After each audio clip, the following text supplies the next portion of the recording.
Hello and welcome to Wrestling at Random. I'm Jeremy Deemer. And I am Adam Summers. This is the podcast where every week we review a classic pro wrestling event from a streaming service. And that classic pro wrestling event for season 2 of this podcast can be any weekly television show, whether that be something from WCW, ECW, the WWF/WWE, the Territory Days, or in the case of this week's episode, a weekly pay-per-view from the early days of NWA Total Nonstop Action. That's right, TNA here on Wrestling at Random. That's right. If you're looking for our reviews of pay-per-view events like the big events and the large cards and all that, that can be found in season 1. We've got 30 plus episodes in that back catalog waiting patiently for you. This is not a show you have to consume in a linear fashion. It's evergreen. It's there for you whenever you want to. Pick and choose, listen to them all. That's what I recommend. Listen to them twice even. Go back. They're all and there. Make sure if it's a 2-part episode that you listen to part 1 and part 2. We won't have too many of those in this season. Not in this season. Saying. Go back and listen to part 1 if you were one of those people that skipped it.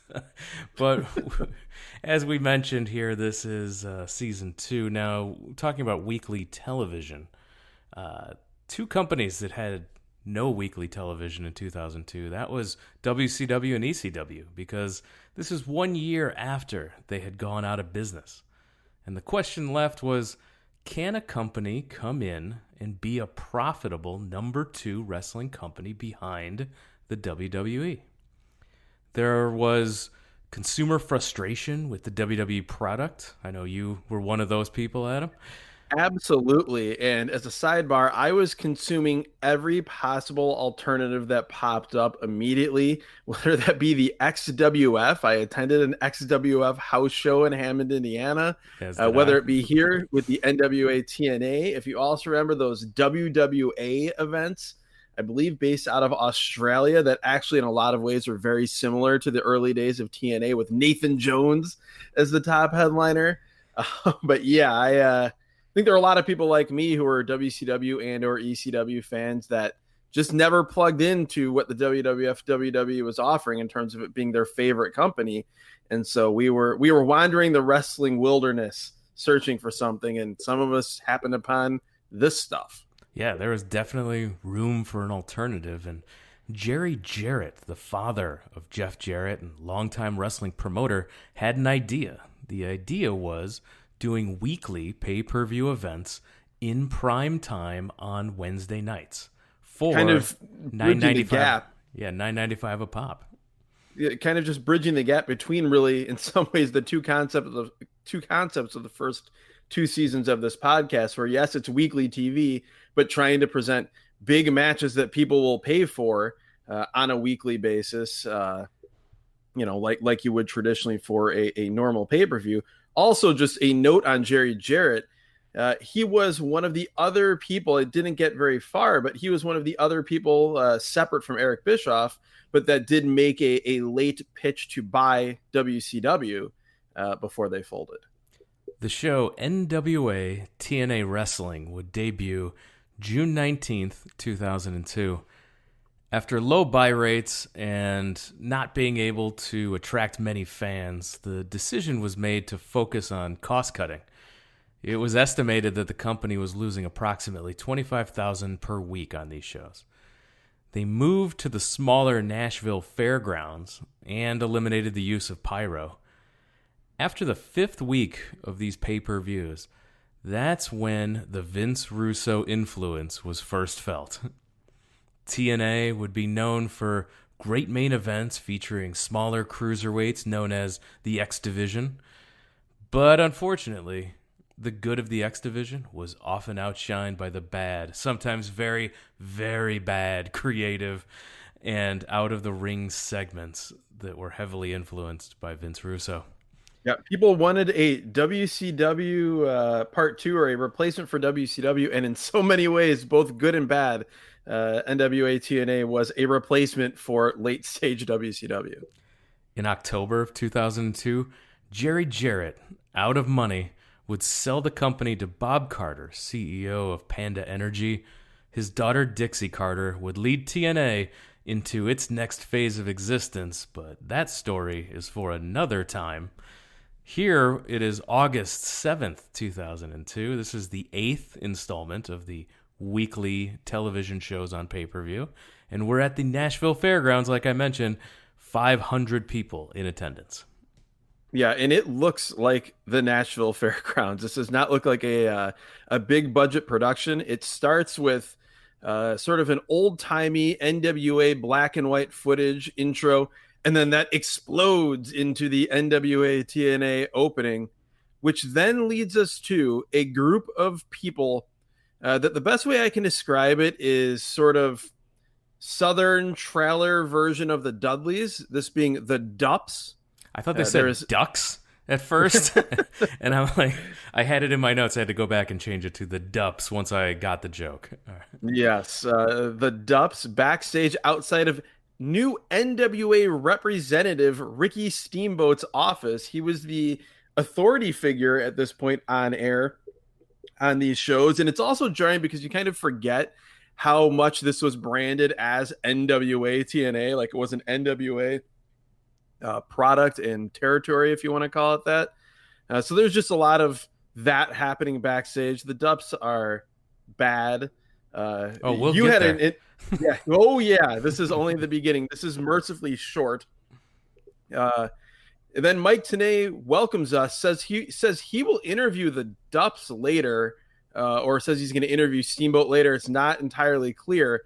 Then I'm excited because we see the introductions of the Spanish announce team, the SATs, that being the Maximo brothers and the Amazing Red.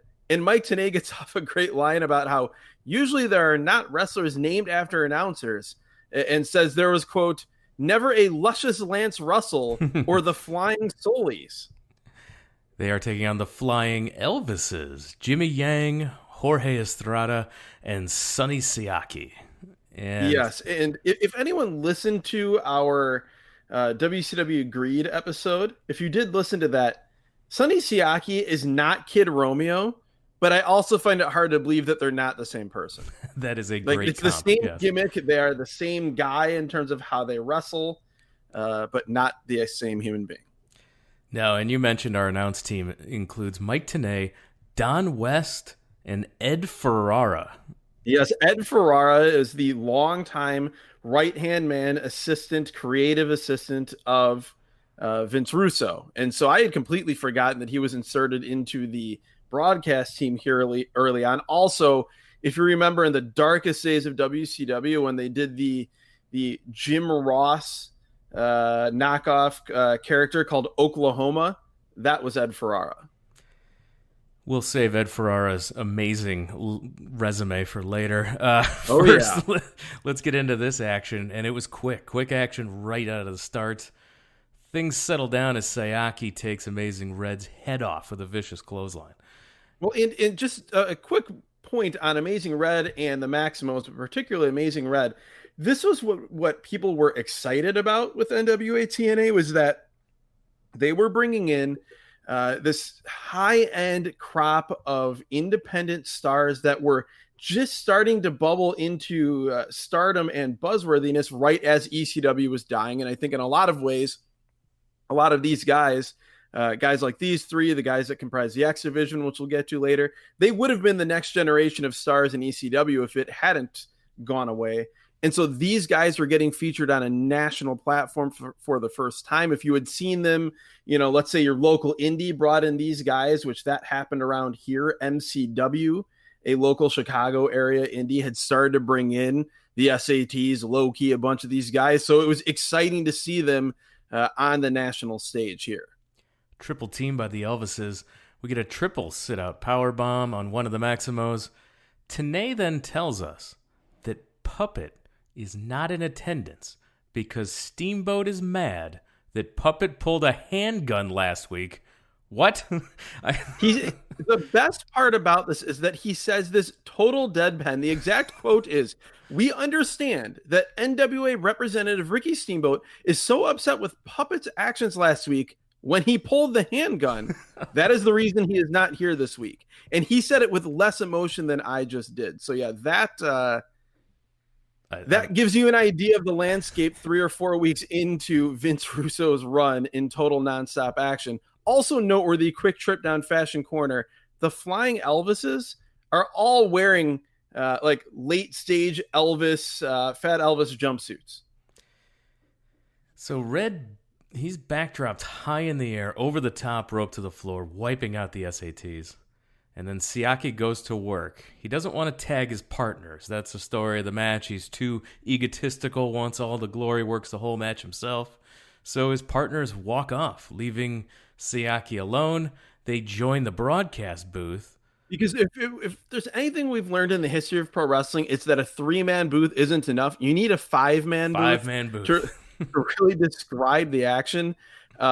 Jimmy Yang, who like part of the, I don't know if this was intentional or not, but part of what's amazing about the Flying Elvis's gimmick is that they're maybe 25% committed to the gimmick at all times. And I'm probably being generous when I say that. Yeah, I'll take the under on that. Yeah. Jimmy Yang, who we've seen him in many different incarnations. We saw him as a member of the Young Dragons on season 1 of this podcast in WCW. But he said that Siaki told him earlier that he will TCB by himself. That means taking care of business. Then he says, quote, Siaki is all shook up in the head. That was part of that 25% of being committed to the gimmick.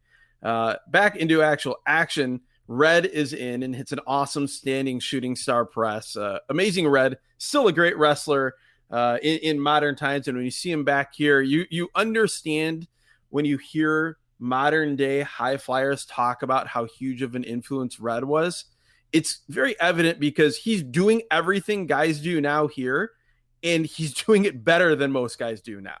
Yeah, and it was so unique, and he was such a standout on this show in so many ways. Jorge he's trying to sing an Elvis song. This was not good. It was I would say he's attempting. Trying seems to give him a bit more credit for the effort that he put in. It was an attempt. And we got a picture-in-picture for the attempt. That was extra not needed. Did not need that. Triple team where Siaki's in a surfboard while the other Maximo holds his head in a dragon sleeper position at the same time. Yeah. Red then off the top hits a 1-foot stomp while Siaki's stretched out in that hold. Again, a lot of creative moves here from the SATs. Yes, they were awesome. I was not huge on the Maximos as a 2-man tag team. Obviously, as I said, I'm not alone in being very high on Red as a singles wrestler, but as a 6-man tag team unit, as a 3-man team, these guys were fantastic. This was a great example of the innovative offense they used. And at this point, Mike Tenay noted that all 3 men were trained by ECW standout Mikey Whipwreck. He also mentioned WCW when describing Mikey Whipwreck. Yeah, that was a stretch. That is a blip on the radar. I remember Mikey Whipwreck had a really good pay-per-view match with Hack, Sandman in WCW, and that was about all. I think he maybe had a match or 2 with Kidman that was pretty good, but yeah, not really a WCW talent. Tenay also mentioned that they were very influenced by Eddie Guerrero. Yang comes back to the corner for a tag, but Siaki still won't tag out. Siaki to the top rope. Red kicks him in the head, crotching him on the top. The SATs then to the top rope. They hit the Spanish Fly, which, I mentioned they were innovative and spectacular, but this was one of the most innovative and spectacular moves at the time. The top rope double Spanish Fly. Which basically a Spanish Fly is you're standing on the top rope with your opponent, and you hold him in basically like a Uranagi or rock bottom type position, and then you moonsault yourself and him to the mat. It is a spectacular move. It is very popular in modern times, but here it was something you did not see outside of from these men. And Mike Tenay and the crowd completely lost their minds when the Maximos hit this move. Then Red followed it up with the infrared, his corkscrew moonsault. That was all the rage at the time too. Was holy cow, what a move that is, and super impressive still to see. Yang and Estrada though make the save. They clothesline the Maximos to the floor. Yang leaps off the back of Estrada, hitting a big dive on both the Maximos on the outside. Red with a code red on Estrada, but that gets broken up by Yang. Breaks down. The Maximos try a double team move on Yang, but they collapse in just an awkward heap. I don't know what they were trying here. Yeah, this is sort of what this happens when you are very innovative. You still are sort of on the indie level here, working on a national show. Sometimes things don't work. Sometimes they fall apart. And yeah, they go, as I wrote, they go for something that doesn't work at all. And then Joel just decides to hit a pile driver, which I'll give them credit. They did not do what I hate more than anything in ring and wrestling, which is just try to redo the spot over and over. They moved on. Exactly. And they hit a basic high impact move. And we went on from there. Estrada counters a Spanish fly attempt into a DDT on both Maximos. A top rope double DDT. This was nuts. Combination leg drop by Estrada and splash by Yang off the top onto Red. The Elvises celebrate as Sayaki reemerges, covers Red, and gets the 3 count. I have no idea how he was the legal man, having been disappeared for that long, but I'll allow it for the opener. The Flying Elvises are victorious.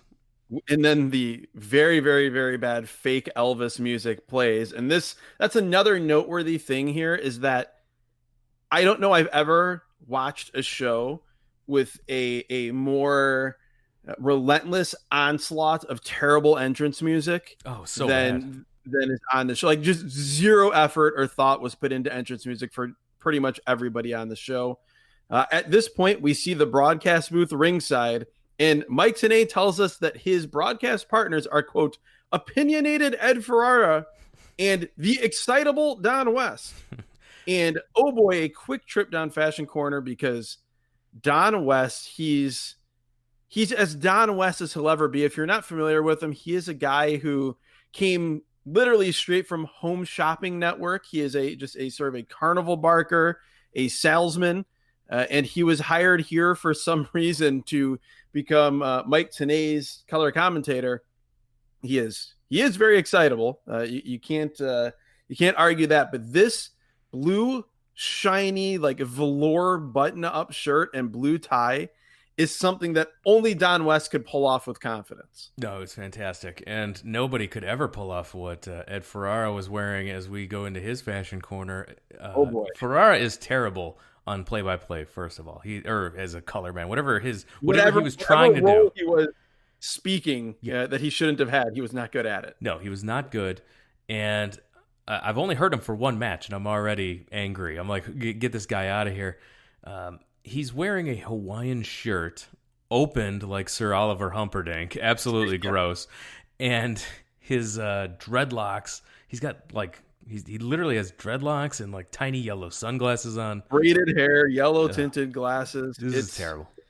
It's terrible. There's no reason for him to be there, particularly with the broadcast team that already has one guy who A, isn't a wrestler, and B, isn't like a wrestling analyst in Don West. You don't need a less interesting version of that alongside. So with that, we learned that Mike Tenay had a chance to sit down with Apollo, and we see an interview with Mike Tenay and the aforementioned Apollo there. Apparently, it looks like they're like sitting on the bleachers before the show starts.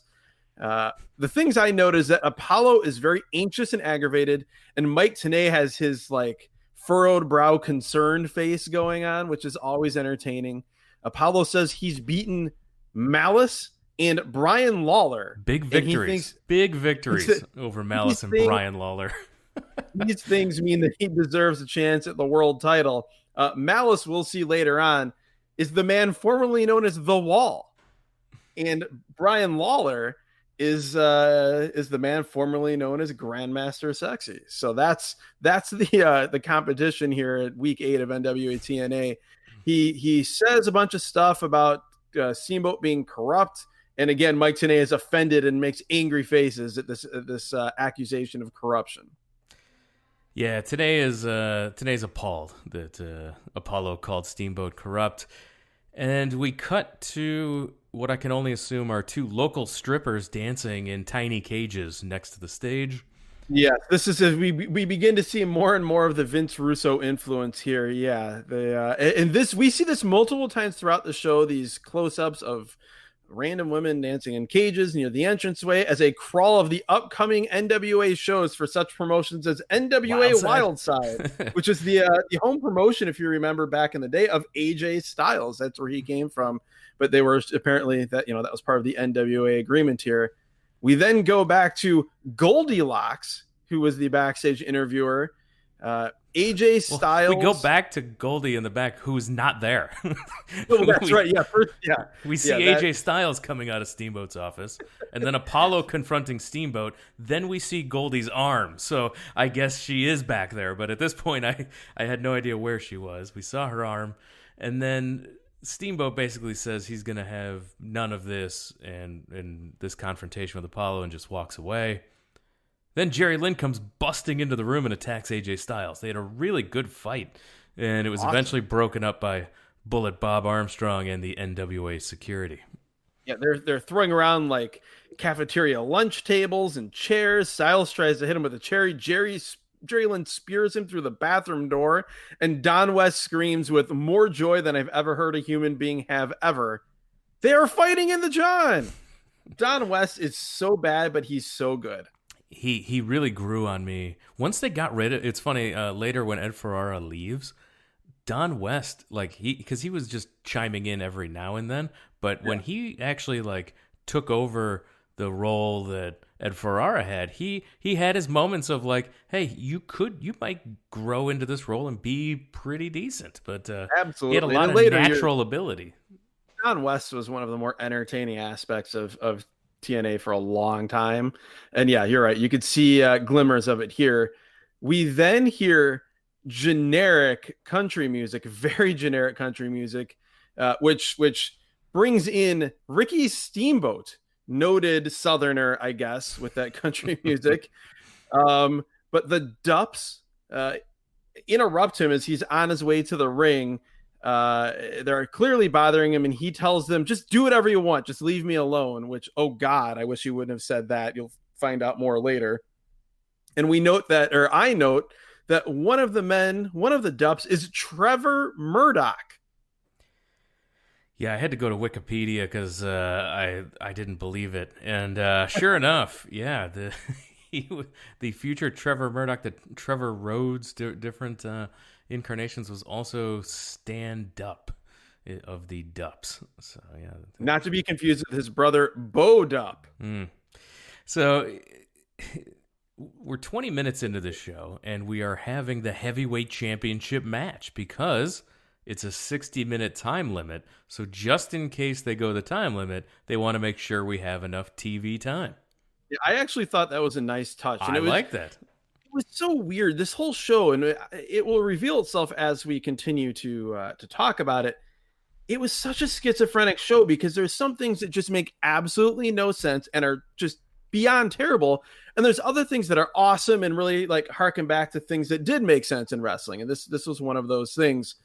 It is Ron the Truth Killings challenging the NWA World Heavyweight Champion Ken Shamrock, and we get a tale of the tape and analysis screen, and the things that it says on this screen that pass as analysis. I'm just going to read these to you. It says, Truth, can talk the talk. Immediately below that, it says, Shamrock, can walk the walk. Hard-hitting analysis here. Worth a graphic. This is what passes for analysis here in NWA TNA.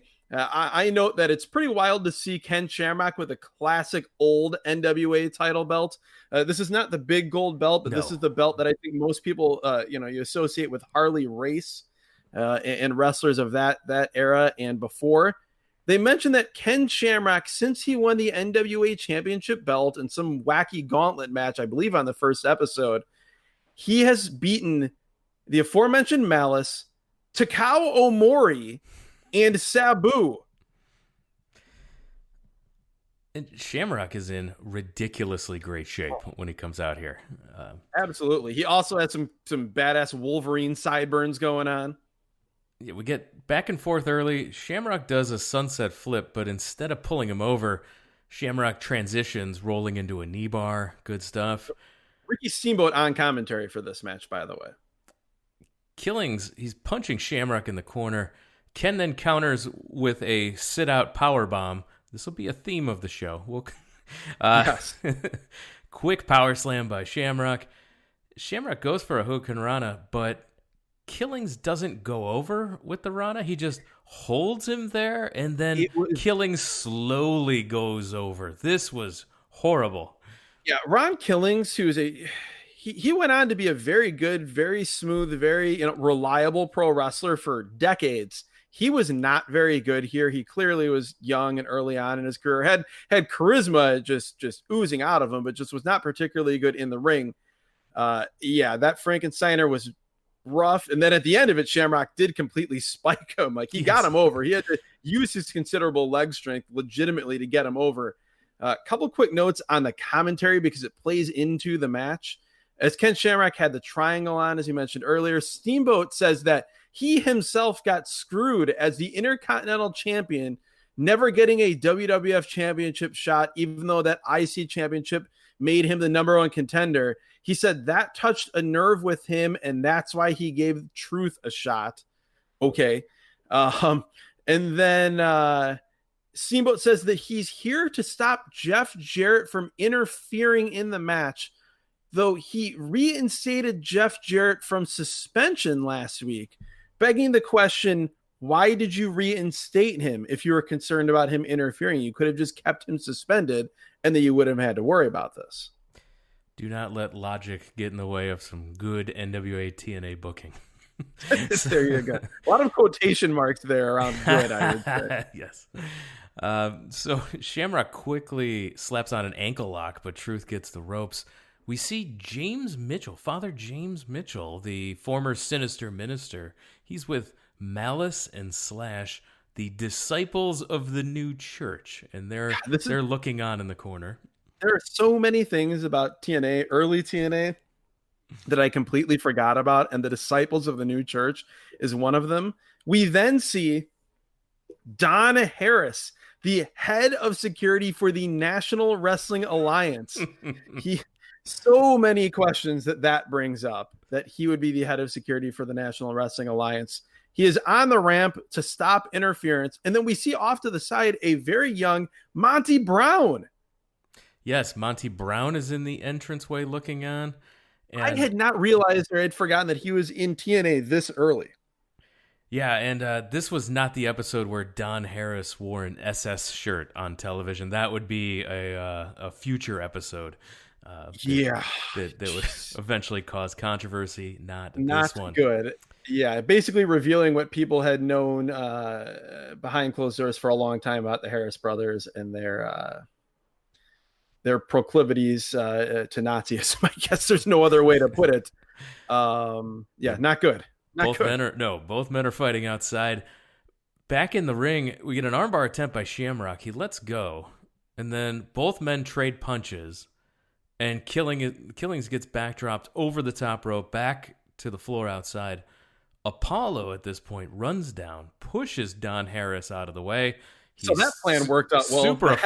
Super effective on the ramp. The head of security, not keeping things secure. Now Apollo starts attacking Killings. Slash and Malice then start attacking Shamrock. Monty Brown starts fighting as well. I just want to see a pounce. I wanted to see 40 pounces here. Apollo goes for a super kick to Truth, who moves. And Apollo was supposed to hit Shamrock, but missed the super kick. Shamrock sells the kick anyway. That was the super awful kick by a mile. Like, you could have put like Father James Mitchell, Malice, Slash, Ricky Steamboat, Ed Ferrara, Don West, everyone between the foot and Ken Shamrock's face comfortably. That's how far this missed by. Oh, and then Steamboat rolls Shamrock back into the ring. He chases away the riffraff.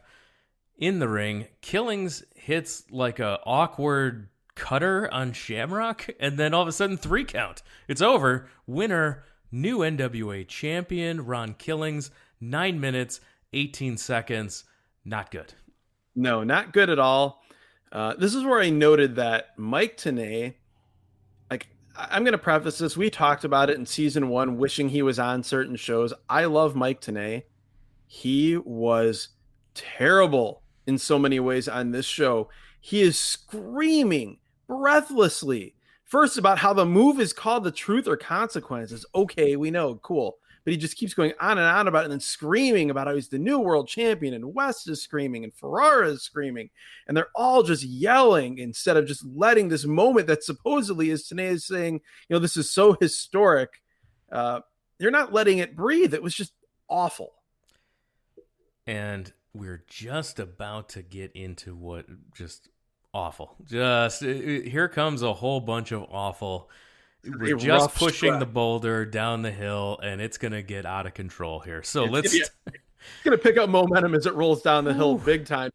So this happens, right? We have a new world champion. Tenay's trying to make this sound like a big deal, talking about Luthez and Terry Funk and Harley Race, talking about him being, quote, the first black man to ever hold the NWA World Heavyweight title. Then here comes Ricky Steamboat back out.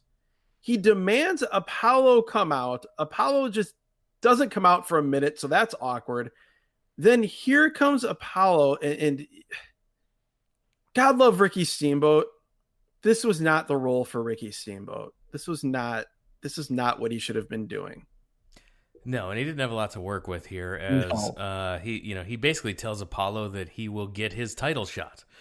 And that brings out Jeff Jarrett, who interrupts. He's been passed by for the title shot again, and he accuses... he says, a quote, he says, "The answer is as white as my skin." And at this point, from this point forward in this promo, I feel that I have to do something very uncomfortable. I have to apologize to Triple H, because in season 1, I talked about how offensive the Triple H Booker T storyline was. Horrible. Leading into that WrestleMania 19. And it was terrible, but it seems so pedestrian compared to what we're about to witness. Yeah, it was Jeff Jarrett basically saying he's been passed up for the title. He accuses Steamboat of, quote, reverse discrimination. Because he's not a minority, he can be passed by. Steamboat, not thrilled with this, because Apollo is Puerto Rican and Steamboat's Hawaiian.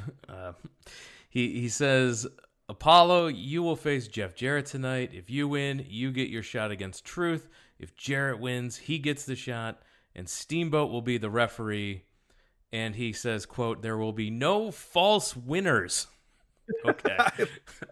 I like, yeah, we're all true losers watching this show. That I will say for sure. Also, just to add to the offensiveness here, Jarrett just explicitly says, right before what you mentioned, Steamboat saying, Jarrett explicitly says, just because I'm not black or Puerto Rican or Hawaiian, why do they get a title shot and not me?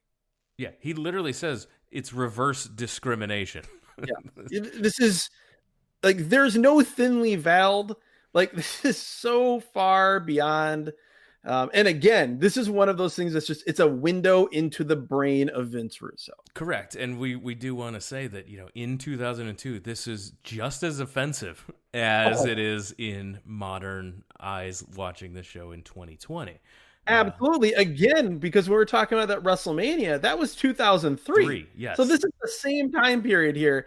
And this is, again, I did not think that there'd be something that would be worse than that. So you texted me and you said, I think I saw one of the worst segments ever, and I thought that this was it. And then this was not even close to the worst thing. If you listen to season 1 of this podcast, we talked about some of the worst things in the history of pro wrestling that, by the luck or lack thereof of the randomizer, we ended up having to watch, whether that be the David Flair, Stacy Keibler, the Bash at the Beach, Bash at the Beach thing, Vampiro and the Demon in the graveyard match. Yeah, so the Miller Lite Girls WrestleMania thing. This show has several things that fit into that. Yes, apologies to all of those horrible segments. Yeah. So then, just quickly to move along here, we see the cage dancers again and get more NWA upcoming events on a scroll. Then we get Mike Tenay at the broadcast booth talking about how Truth is the first black champion, how amazing this is. And he's saying this right after that promo from Jarrett. No, they keep talking about the history of the title, and it is hilarious to think that we're hearing this as we are seeing dancing strippers in cages while Tenay is talking about the title going back to 1905. I'm like, this is completely absurd. And for me, the NWA title history goes with the WCW title, not this indie title. Yes. No, this is the TNA title that they're calling the NWA title, basically. I mean, so then from there, things that boulder that you talked about, it is reaching terminal velocity as Disco Inferno introduces us to his talk show segment, Jive Talking. His background is a cardboard sign. There is a small chair and a small lamp. He says that he wants to know where his expensive set is. And then from there, taking the cue from Ricky the Dragon Steamboat, who told them to do whatever they want, here come Stand Up and Bo Dup. Stand Up is wearing overalls with a white button-up shirt with no sleeves, I believe. Bo is wearing a suit jacket, a yellow tie, and a backwards orange hat. And they are here to announce the first DUPP CUP Invitational. They say that the DUPP CUP is something that their grandparents and their parents and them drank moonshine from. And that's actually the high point. But now it's a spittoon because they're spitting in it. So and it looks like an urn. At this point, I was expecting / hoping for the Undertaker to come out and just chokeslam everybody. So the DUPP CUP is basically the hardcore division for TNA. And we're explained that there are 10 rules, and we see them on the chalkboard. Yes, he flips over the cardboard sign to reveal a chalkboard that is full of these rules. And I'm not going to read every one of them, but you can if you want. Try and stop me. Wait. Yeah, no. Chalkboard has 10 rules. It takes 10 points to win a match.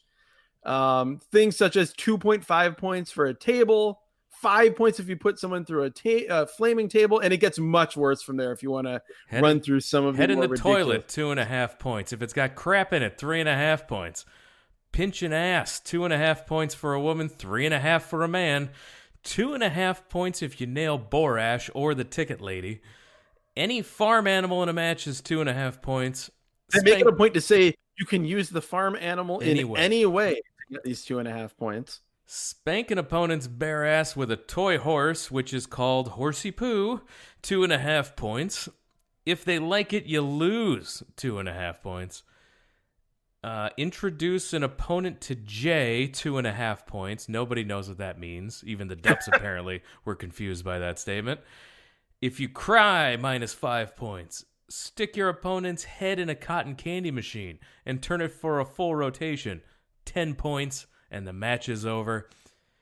So all of these horrible things, I do want to mention that because they were on pay-per-view, they thought swearing was cool.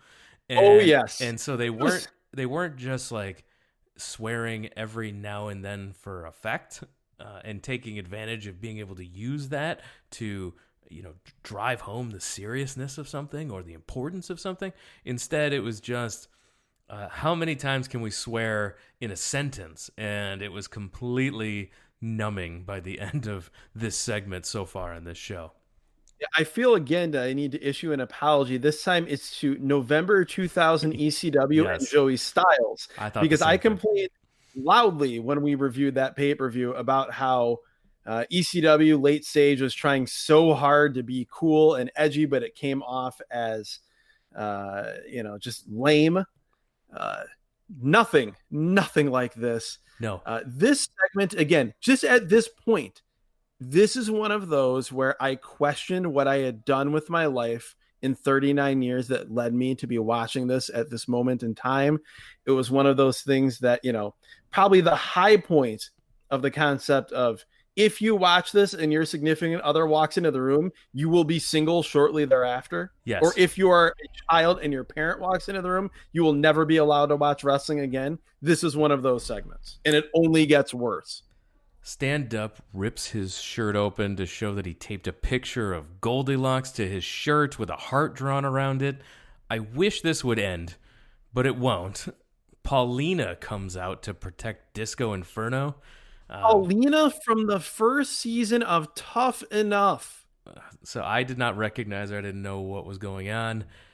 They said that. They say, here's Paulina from Tough Enough. Yeah. And I'm like, this is what they thought was going to get people to spend $9.95. The news that on last week's episode, we had a surprise appearance from Paulina of Tough Enough. And you need to tune in and spend $9.95 next week to see who will show up. They offer a night with Fluff DUPP for anyone who wants to take them up on the challenge. So Ed Ferrara from the broadcast position accepts this challenge. Well, first, they offer a night with Fluff DUPP, and they said that they get to watch.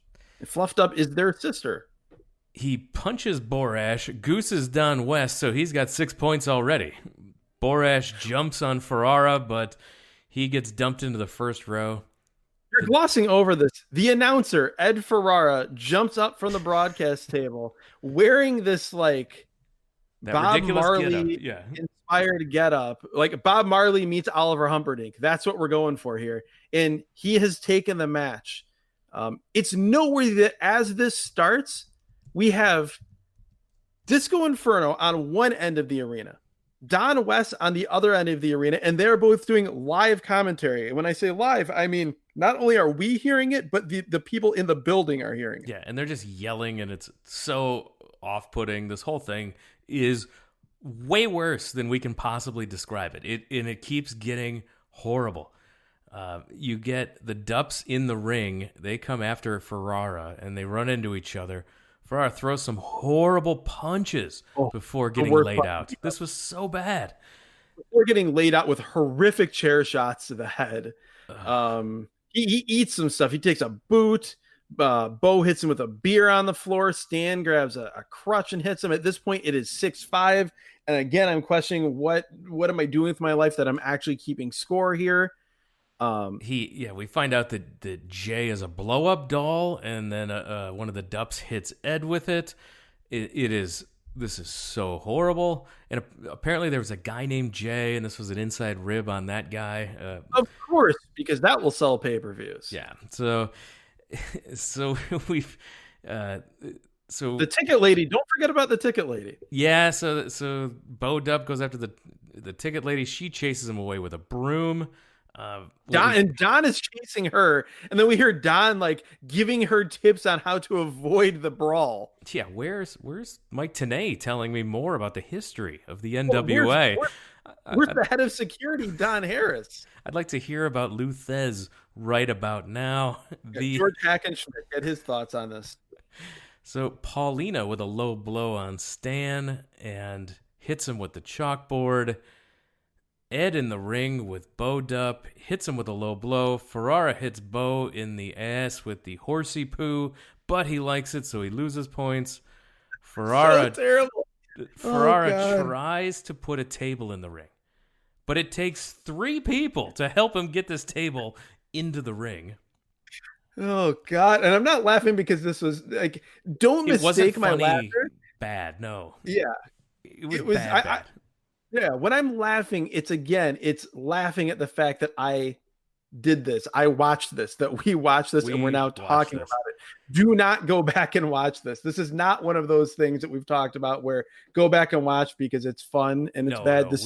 We did you a solid by watching this so you don't have to. Oh my God. The table is set up in the ring. Dupp puts Ferrara through the table, gets the win for the DUPP CUP. Dave Meltzer reports in the Observer newsletter, Mike Tenay does no commentary during the hardcore matches, which is a Jeff Jarrett call. I'm sorry, it's a Jarrett call because they don't want to hurt his credibility. Not sure why they don't mind hurting their own by putting on stuff that is so bad. Yeah, exactly.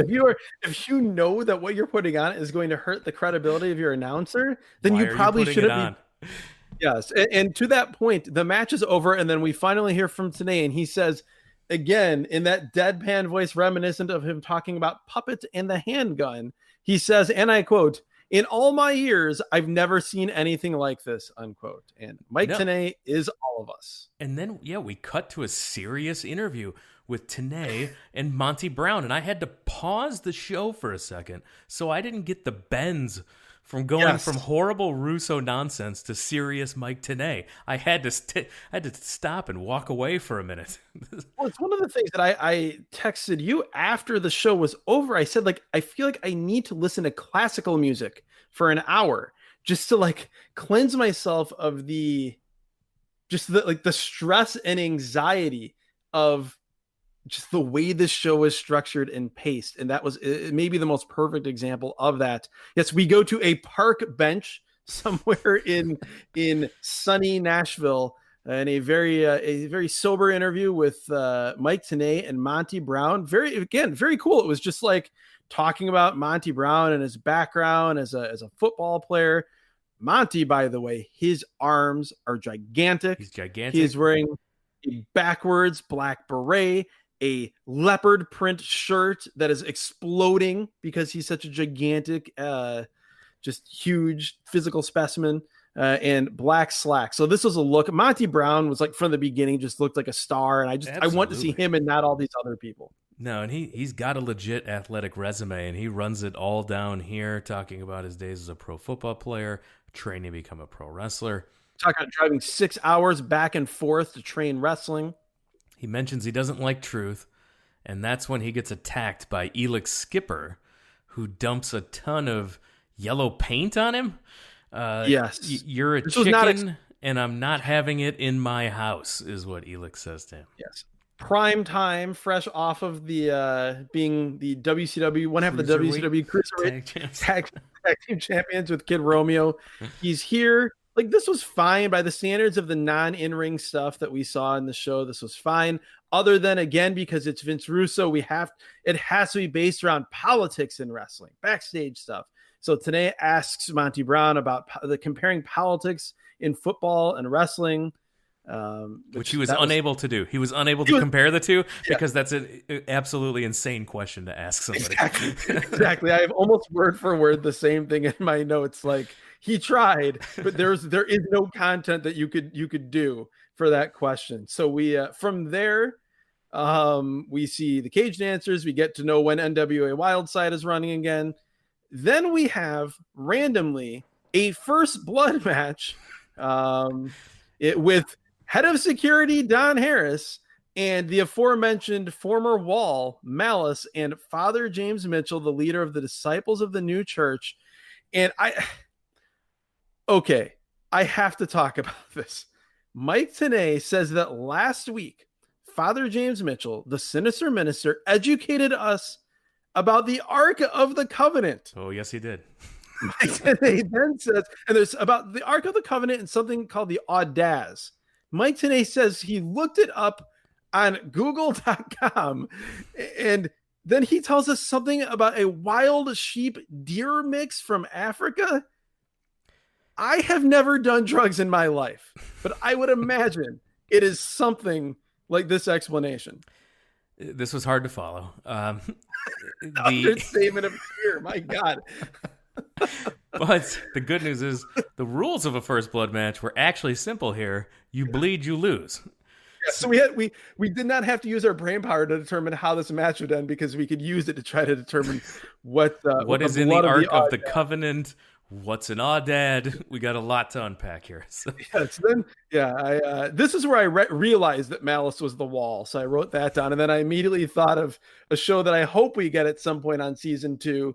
The episode of Nitro where the Wall is on top of a very tall building, like thousands of yards away from Hulk Hogan, and Hulk Hogan with his superhero eyesight screams, "Look, brother, that's the Wall." So I fingers crossed that the yes, randomizer can help us with that. Fingers crossed. At this point, Don West tells us that the Harris brothers were always the backstage policemen keeping order in the locker room. That sure adds weight and gravity to this situation. What this match does bring us, though, is something that you are going to describe, Jeremy. It's something that, if you're following along on Twitter, you've seen this as the GIF when we announced that this would be the show we'd be reviewing. Explain what happens on this Irish whip into the guardrail on the floor early on in this match. They're brawling on the outside. Harris throws Malice hard into the guardrail, and you see the guardrail get pushed back, and it looks like it just completely takes out a woman in the first row. I had to rewind it. This older woman, just you see her standing there, and then she's completely taken out. They keep brawling. As the camera passes that area again, it's just a group of people bent over, tending to this woman who was completely wiped out by the guardrail being thrown into the first row.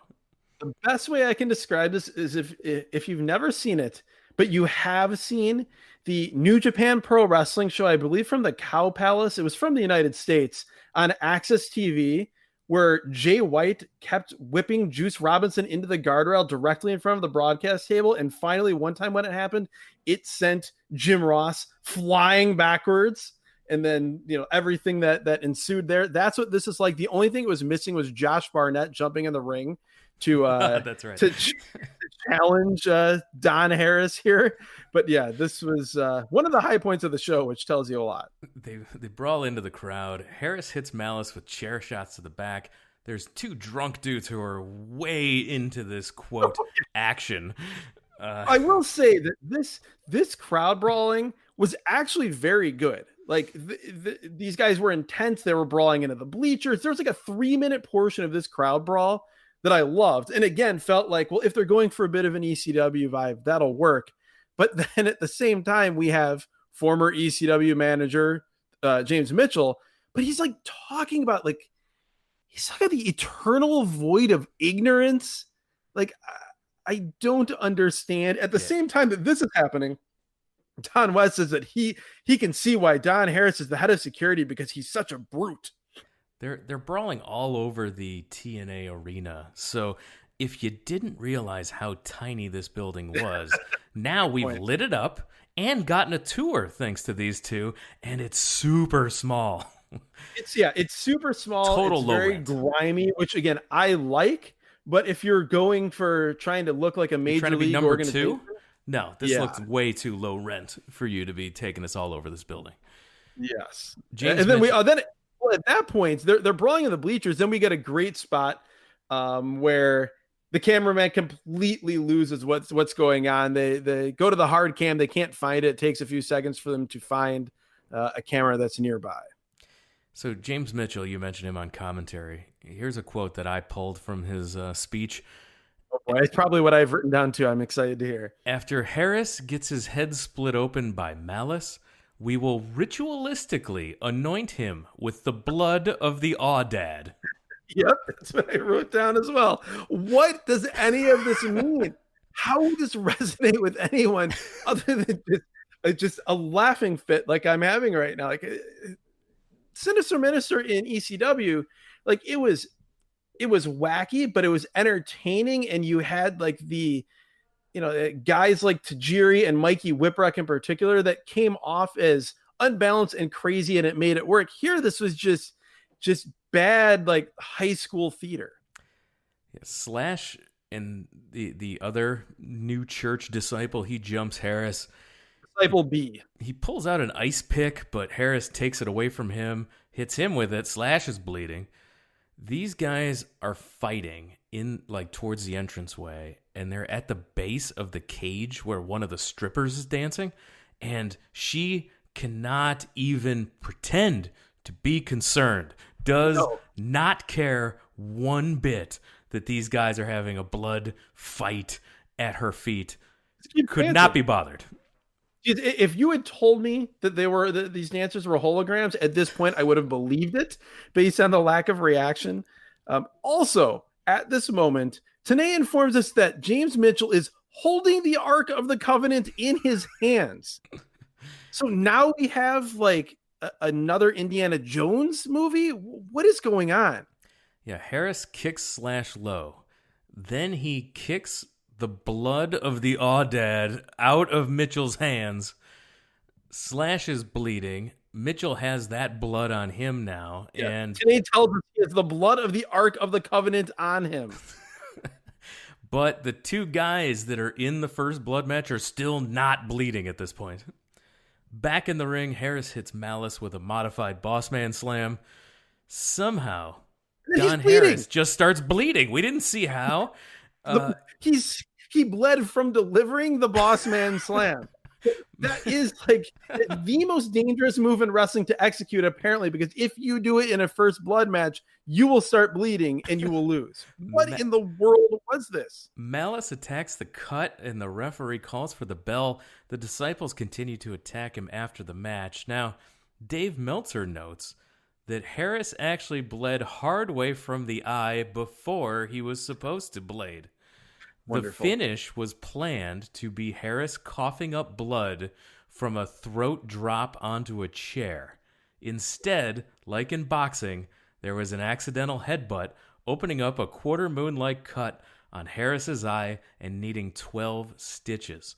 Kind of lucky how that turned out as far as the right guy winning. Yes, exactly. Because God forbid if the wrong guy had won. I can only imagine where this story would have gone.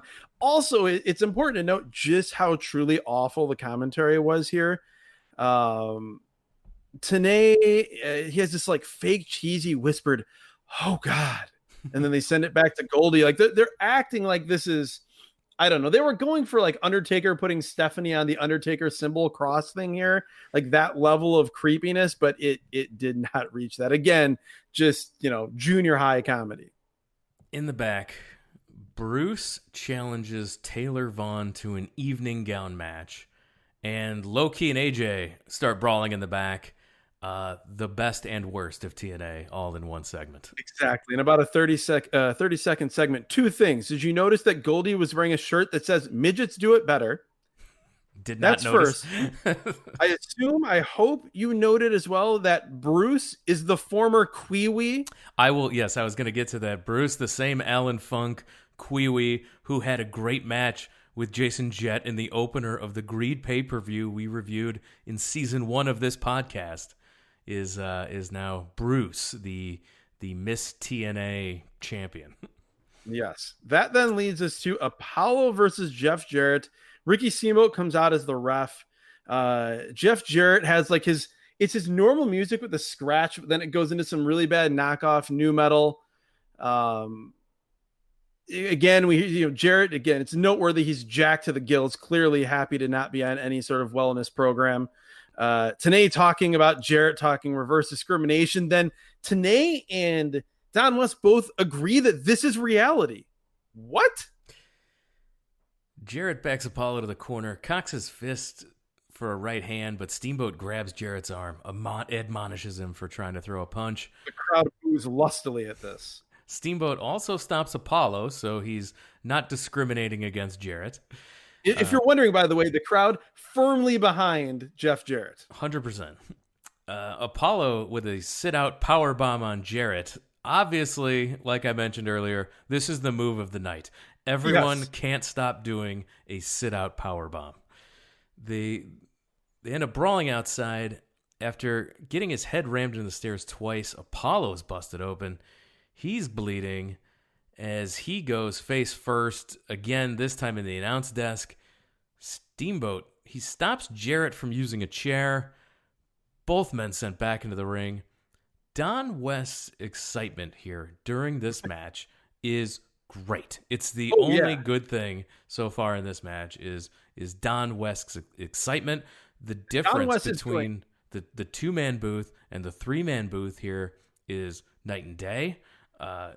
Quite an improvement.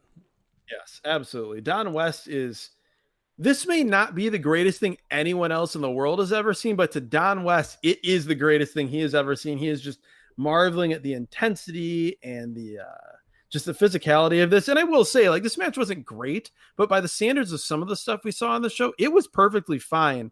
As it went along, Apollo just started looking slower and not as good, but there was some good stuff here. It's again, the whole thing with Steamboat, like you have him stopping the punches early, but then later on, he just keeps letting the punches happen and admonishes the guys, but obviously doesn't disqualify them. So I don't know, kind of what's the point there? Then I also want to briefly mention, I'm surprised you didn't bring it up, the fact that we had a first blood match, and then the next match immediately afterwards, we have a guy bleeding like 20 seconds in. Unbelievable. Yeah, no, I have that written down here as my anger. That who put this show together? Oh, never mind. So you've got a Tree of Woe spot here. Apollo stuck in the Tree of Woe, hanging upside down the corner. Jarrett lays in shots until Steamboat pulls him off. Then Steamboat unhooks Apollo's foot from the buckle. Jarrett goes off the ropes. Apollo goes for a leapfrog, but Jarrett hits him in the knee like a mid-air chop block. Yeah, that was actually really cool. That's very a perfect cool description. spot. Jarrett then goes for a figure four. Apollo almost passes out from the pain, but he's able to reverse it by rolling onto his stomach. Apollo battles back, hits a DDT, 10 punch in the corner. He catches Jarrett with a super kick. After a truly awful sequence of reversals. Like they were trying to do like an Eddie Guerrero, Dean Malenko move reversal sort of thing, and it did not work at all. It was awful. I also have to note quickly one commentary thing. As great as Don West was, he had one line here that was terrible. He says, "Nothing else matters to these guys but next week." And I know he's talking about the title match, but if you're trying to get over the importance of this match, yes, don't tell us that nothing else matters but to these guys but next week. After the near fall from the super kick, Jarrett had his foot on the rope. So Apollo then with a German suplex holds it with the bridge. Both men's shoulders are down. Steamboat counts 2. Jarrett rolls his shoulder up. Steamboat pauses, sees Apollo's shoulders are still down, counts the 3. Your winner, Jeff Jarrett. Steamboat with the mic afterward. He said, "You get Truth, but as your tag partner for the tag titles, not a heavyweight title match." Jarrett is so better of a job that Ricky Steamboat did here, because he took so long and said, "You get the Truth," so many times before he actually got to the point here. We also need to note, again, the randomizer. Last season, towards the end of last season, the very last episode, actually, episode 34, it gave us In Your House, Beware of Dog, with Shawn Michaels, Davey Boy Smith, a finish with a German suplex. Both men's shoulders are down. Double count. Here, early on in season 2, we get this NWA TNA pay-per-view with a German suplex spot count. One guy gets his shoulder up, and that's the winner. Just crazy. Evening gown match for the Miss TNA crown. Taylor Vaughn versus Bruce. Now, we mentioned who Bruce was. He comes in here in a long evening gown, very, and so does Taylor Vaughn here. The way you win this match is by stripping it off the other person. The music for these two competitors. Taylor Vaughn comes out to some generic music that just says "girls, girls, girls" over and over and over and over again. Bruce comes out and his music just says "push, push, push." Is that what it says? Over and over again. Amazing.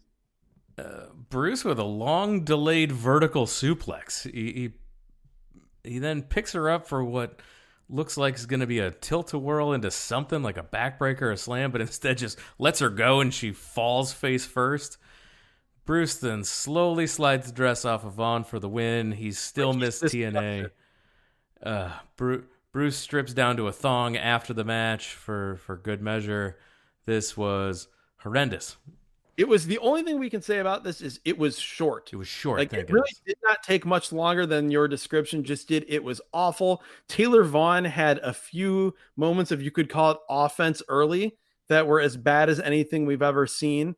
My favorite part of this match by far was Bruce doing a back rake and Don West screams, "Oh, The back scratch.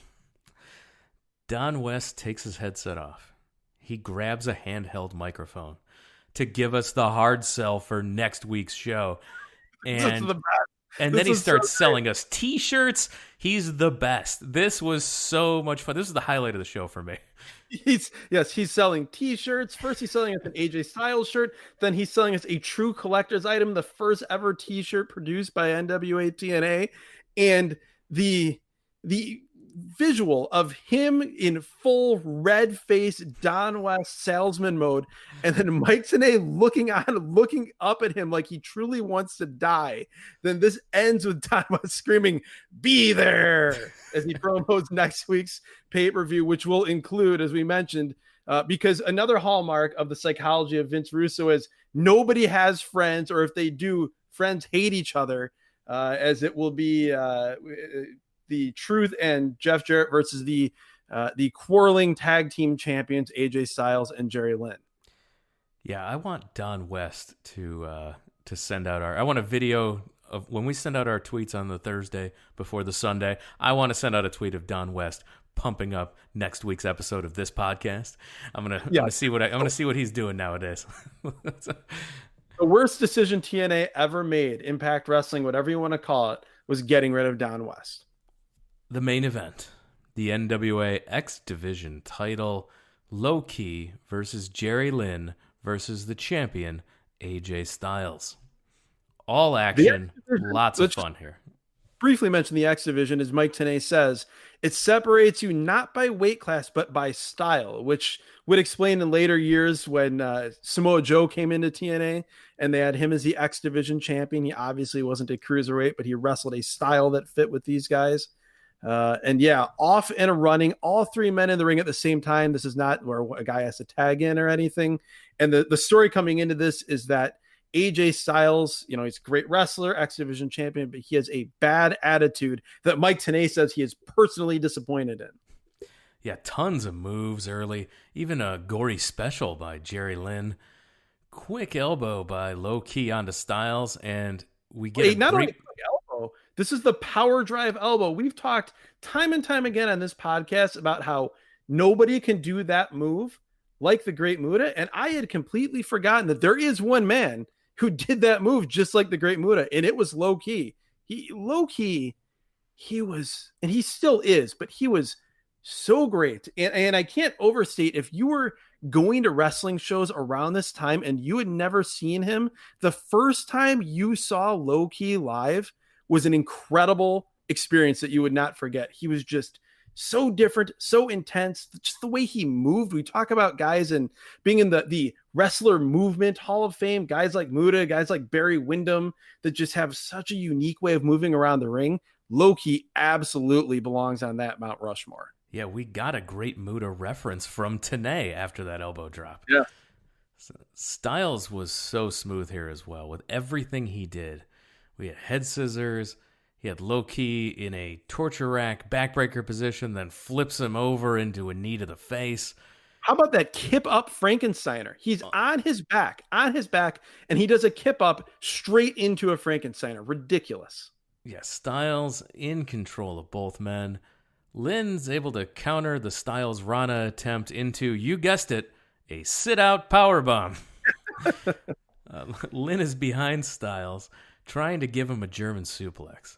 Loki then flies into the ring over the top rope into a roll-up of Jerry Lynn, who then hits the German at the same time to Styles.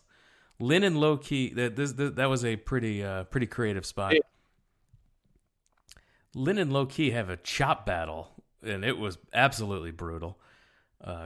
Good exchange with Styles and Loki that resulted in Loki getting a Dragon Sleeper on AJ.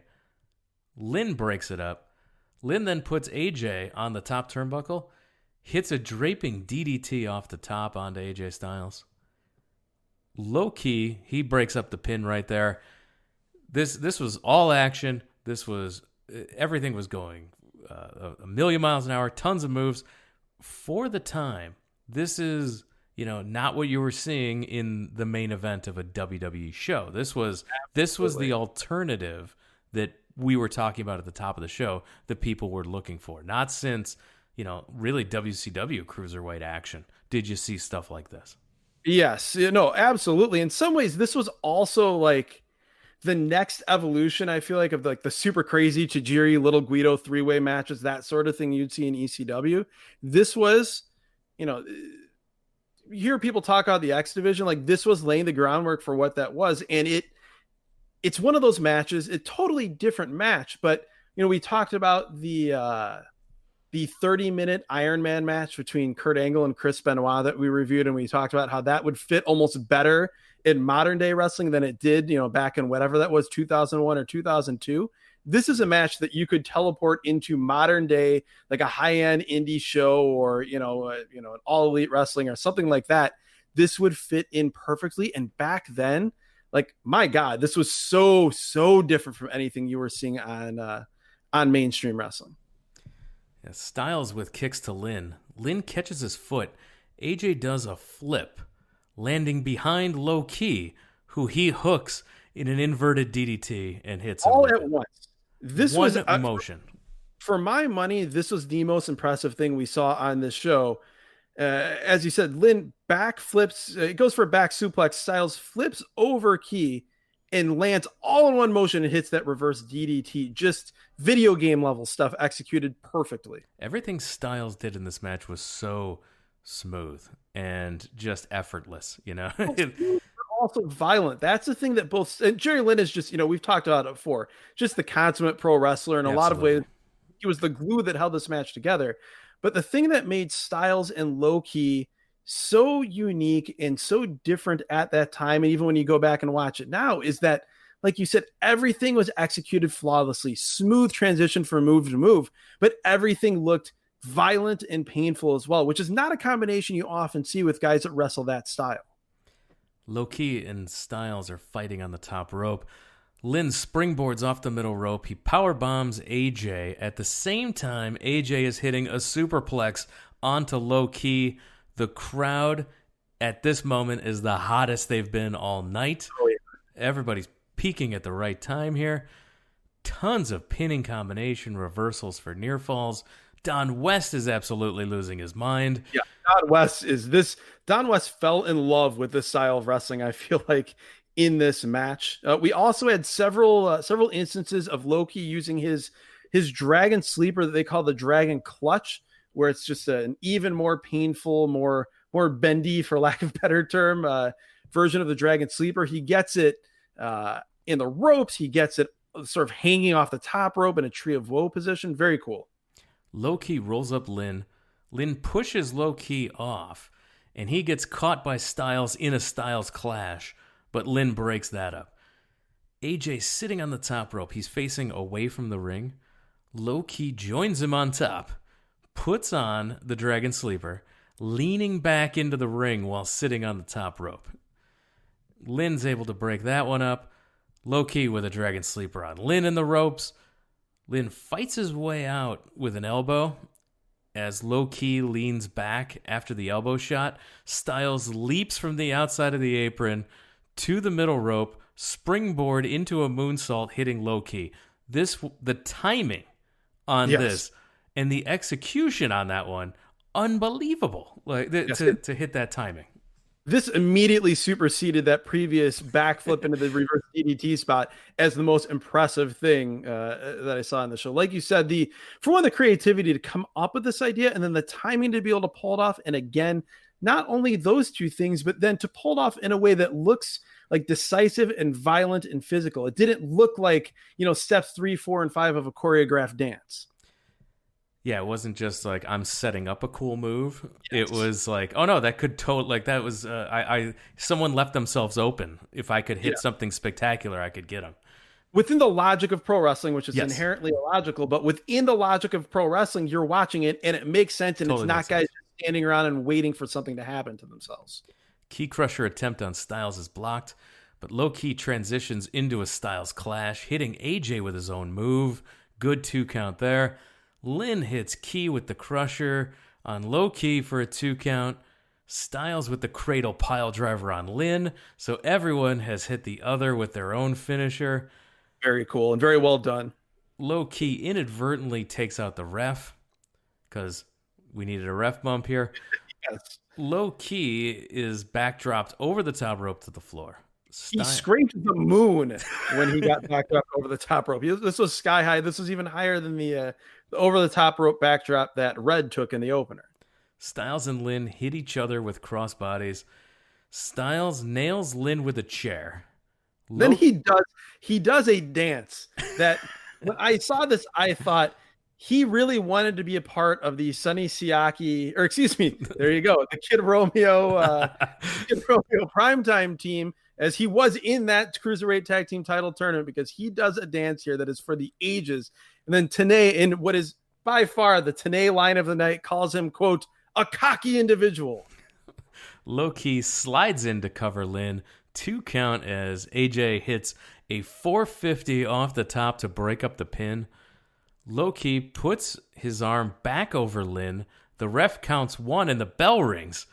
Your winner, the new X Division champion, is Loki.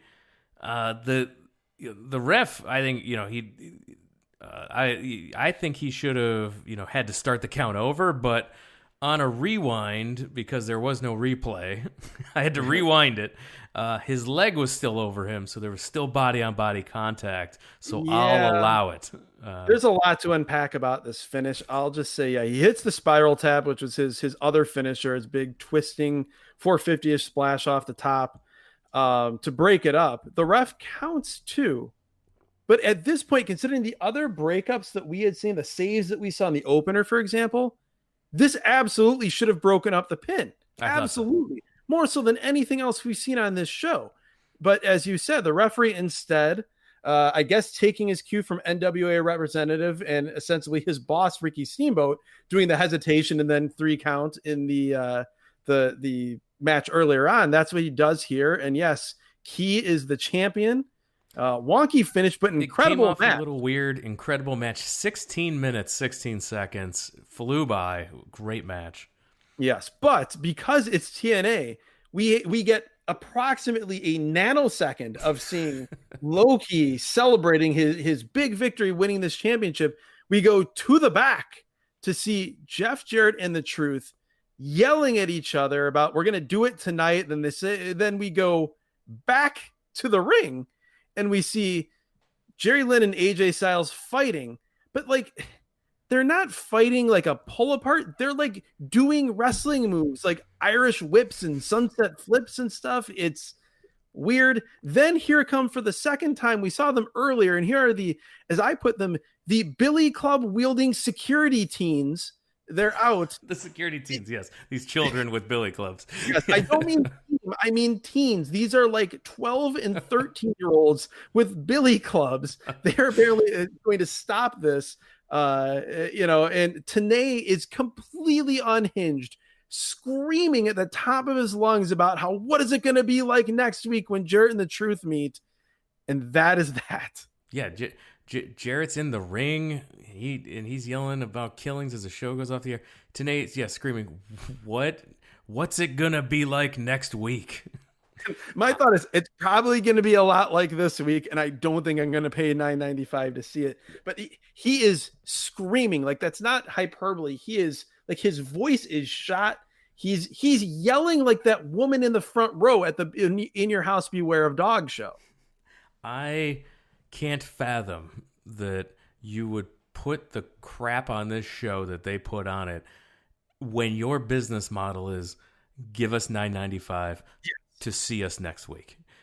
It's incomprehensible.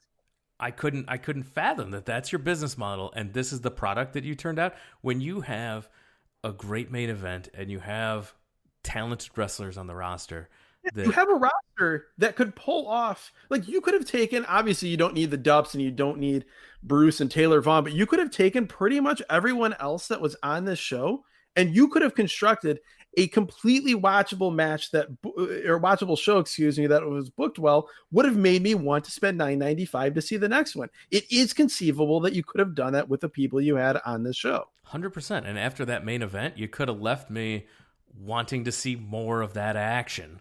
Well, especially You could have done that because you've already done everything you needed to do to build up Jarrett and the Truth. You could have done the main event as it was done. You could have had the tag partners that you've established don't like each other. They can brawl at the end, and you go off the air that way, saying, "What's it going to be like when these two guys take on, the Truth and Jarrett?" And if you want to have at the very end Truth and Jarrett brawling in the back, I guess that's fine. Anything would have been more effective than what they did. No, this is horrible. I would never give you $9.95 ever. I can't. No, this show is terrible. A couple of good matches. But amazing that you wouldn't like when we sit here and we think about how awesome that main event was. It is truly an accomplishment. It is truly a feat for them to be able to put on a show that with that main event would have you not want to come back. No, it's unbelievable. You could see like a crazy, innovative, like all-time division establishing match, and your end result of that would be, I don't want to watch this ever again. But that's where we were. Best match, obviously the main event, right? X Division. Absolutely. Just super fun. One of the more fun things we've watched on season 2 or season 1 of this podcast. Worst match, by far, the DUPP stuff is the worst thing I think I've ever seen in wrestling. Yes, I honestly, we try not to be. It's Katie Vick level of horrible, but extended out for like 20 minutes. That's the issue here, is that this went for so long, and it not only involved that terrible Disco Inferno DUPP's interview segment, but then we had in-ring stuff like for a long time. No, that is. Again, you've been watching wrestling for decades. I've been watching wrestling for about 36 of my 39 years on this earth. And I can say with a fair bit of confidence that I've never seen anything worse than that. It was worse than every terrible thing we've reviewed so far in this podcast, probably combined. Well, get ready, because season 2 is filled with plenty of TV shows with horrible stuff that we're going to review every single week here on this show. It will probably also have really fun TV matches, which is something that is an art in and of itself. The great 5 to 10 minute TV match, and I'm looking forward to seeing more of those. Hopefully, no, season 2 will have a lot of good TV matches. We'll see hopefully the return of some squash matches, and we'll see a lot of fun stuff. And so I want to make sure that you're subscribed to this podcast. Make sure that you're following us on social media, on Twitter, Instagram, Facebook.